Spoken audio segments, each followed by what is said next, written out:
Hello, it's Jennifer from heysealemon. I recently took a reorganizing hiatus, so I am back, and I took some time to reorganize stuff that I'd been putting on the back burner all year and reorganize my studio. The pegboards behind me are all reorganized and different, and I'll take you through that later. And I needed a little reset to come back and feel refreshed, so thank you for your patience. Thanks for sticking with me, and let's get into this year. First update, I refreshed my Patreon. Go check out my Patreon page. I have a couple new tiers. I've officially been on Patreon for a year now, and it has been so beneficial to this channel and my content and just my overall making a living. Plus, it's a way for me to give back to you and make it fun, so you get some fun perks out of it. I have a dollar lemon, a Doodle lemon, secret lemon, and the two new ones are book lemon and limited lemon. So the book is if you want more bookbinding and book related videos on this channel. The limited lemon is limited edition prints or stickers every month. You won't find these anywhere else on the internet. They will only be for sale through this tier on Patreon. If you can't afford to pledge at this time, no worries. You can still read the updates, and I do give you a glimpse of the monthly things that I'll be sending out. So if you're interested in seeing what it looks like, or maybe down the line you want to pledge, follow me on Patreon, it's free. Another update is regarding the 1-year Doodle Challenge book, which I posted for sale last year, and a lot of you have bought it and you are doodling in your challenge books. Seeing your doodles makes me inspired to doodle every day in my own, and I have been notorious for not finishing my own doodle challenges, but I am for sure going to stick with this book this year. If you want your own 1-year Doodle Challenge book, I still have more copies left in my Etsy shop. They are limited supply, so go check them out. You can start this challenge at any time, so it doesn't have to be the start of January. And thank you so much to those who have left really good ratings and feedback on my Etsy shop.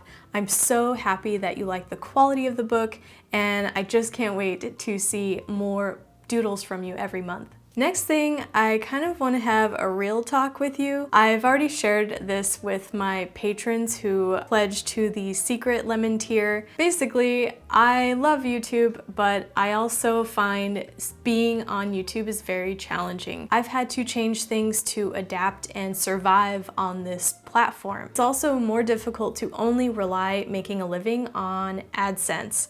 That's a big part of my living, but also I've needed to expand into Patreon and YouTube memberships and maybe merch. All of that extra stuff is going to continue being something that I need in the future of this channel. So patrons are always going to be a big deal. Sponsorships, I'm still going to include those because they are tremendous help. YouTube also offers their own membership on the join button, I believe it is now. There aren't as many options on YouTube's membership compared to Patreon, but either one works, whatever is more convenient for you. So if you want more heysealemon videos in the future and you want this channel to survive, if you want to help me keep it going, go check out my Patreon, YouTube memberships, all of that extra stuff. I will put all of those links below. I am really looking forward to making more videos on this channel in 2019, and thank you again for sticking with me on my socials, any type of support that you've shown over the years that I've been on YouTube. I love you, I appreciate you, thank you. This channel is almost to 1 million C-subs, which is a huge milestone,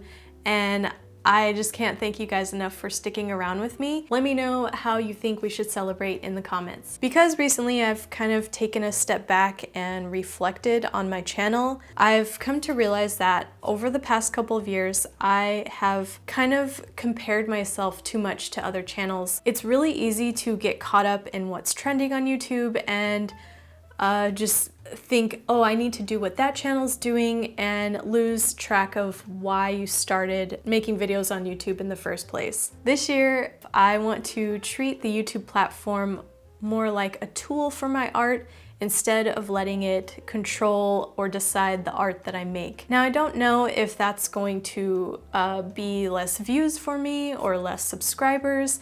I hope not. But I just want to stay true to myself, and I think that's the best idea for any channel. And I've been called the bookbinding queen of YouTube, So I am just going to rock that title this year. My reign will continue on this year and for as long as I can do it. So to simplify, that will mean more book-related projects are coming on this channel. Also, one little update, I have made a new playlist on my channel and it's at the very top, you can find it. It includes the top 5 DIYs of the week. So just in case there is a week where I don't upload and I'm working on a more complex project to post, you can get your weekly dose of Sea Lemon inspiration from this playlist. Now, I feel like I've exhausted all of the stuff going on in my head and on YouTube and what is happening on this channel, and let's check out the thing which I'm pretty sure you came for, is checking out the pegboard behind me. Here is the wall that is usually behind me when I film, and the things that I did differently are I got some new magazine file holders which just hold all my paper. I used to use the cardboard IKEA ones, but they were getting a little deteriorated and I thought I'd go for something more sturdy. So I got these plastic bins organizers at the Container Store. I also took a trip to IKEA and got one of their drawers, which is an attachment for this whole shelf unit. They make a newer one now and it's slightly different in size, but the newer attachments do fit the older versions of this shelf. So I plan on keeping my stickers in here in these bins inside this drawer, so they're safe in there, and then the bottom one is just a bunch of stuff that's not really fun to look at. And throughout this whole reorganization, I decided to organize everything into categories. This section is obviously the more print heavy section. There's paper, there's the big printer, and anything above it has to deal with the printer. The ink, paper clips, extra paper, pens, paper cutter, and notebooks which archive all of my projects. I also got 2 new storage carts. There's a round one and then a more rectangle one over there, which I will get into. These are from Target. One person asked why I chose to get them from Target instead of IKEA. The only main difference was they had a different shape at Target. Just the handle is kind of the difference, so it's easy to pull out if I need to and put it back, whereas the IKEA one didn't have any handle. You just had to like grab it by the shelf. This section is like anything painted on or drawn on. There's drawing paper. I have all my drawing pads in here. Any doodle challenges are organized and archived in there. And these books I paint in a lot. I have my watercolor book, another watercolor book, and I used to have my paint in these circular PVC pipes, but I decided to organize them down here. They're more accessible this way. And there's spray paint. Anything to do with paint is usually found in this cart. And sponge applicators, paint sticks, fabric paint is all in here. My oil paints, paint brushes, and more paint. There's porcelain paint, watercolor paint, spouncers. These are all my bookbinding glues, and then there's a glue gun, glue sticks, and then all the other glue that I use on various DIY projects. And I still kept all my DIY pen holders because I like them to be horizontal. There's some pens that last longer if you keep them horizontal. If you're interested, I do have a tutorial for how to make these. Also, I kept what I use the most on this level so it's easy to reach, and anything that I don't really use that often is higher up on my pegboard. Some more tools, anything to do with cutting is found in this section. Any tool that punches anything or pokes anything, makes holes, will usually be found right here, easy to access. And if you've been following my channel, you know I made a video on my recent Cricut maker that I got. I usually put my notebook or loose items right here, somewhere I need to like grab it and I won't get it lost. So it'll be hanging out between these two things. I hung up the mat, the tools. I recently got these. I still have the tape, the ribbon, all in this doodad that you hang on it. Any tape stuff hanging from here. A drawer of pom-poms. And I use these from IKEA to hold all my Cricut vinyl rolls. And just below that, in this shelf section, is anything to do with bookbinding. I have decorative papers that I usually use for covers. Anything that is like specialty paper or decorative will be found in here. And then any extra board pieces, which I have a lot of, will be in here. I often use this big cooking book for weight on my book projects. And all my extra bookmaking materials and tools will most likely be in this cart. I still haven't organized this thing yet. I plan on putting all my bookbinding thread and wax in this container, so it's an easy bin for all the threads. I could take it and go if I need to. So I just have a lot of like folded signatures, folded paper that can be used for future book projects. And anyone that has worked retail has usually had like a go back section. I used to work retail and I wanted some kind of go back section in my studio. Some place where I can put stuff for the moment and then put the stuff back later.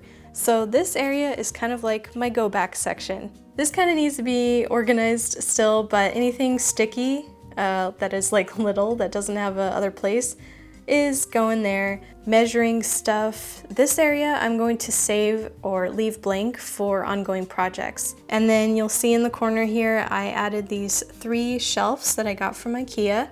And I decided to put all my book projects on there because all my books used to be all in a box. And that box was getting so full and I had nowhere else to put my extra books. And I don't exactly want to give them away just yet because I always end up referencing the kind of binding that I've done before for future projects. So I just wanted somewhere where I could reference them and look at them and they weren't like all sad and alone in a box. I kind of wanted to wait until I've been here for some time to figure out the most efficient places to put things. And so that's why I'm reorganizing right now, and there will be a studio tour coming sometime in the future. I feel re-energized to make fun projects this year. Kona's re-energized and excited, aren't you, Kona? If there are any videos that you want to see on this channel this year, let me know in the comments below. Any video requests, leave them down there. If you haven't already, make sure you hit that subscribe button. There will be a little icon to click around here. You can jump into a couple videos or playlists around here as well. And I will see you guys next week with a new video. All of those links will be down below also, by the way. Thank you for making it this far. I don't know how long this video is going to be, but it feels like it might be a long one. Thank you for making it to the end. I will see you in the next video.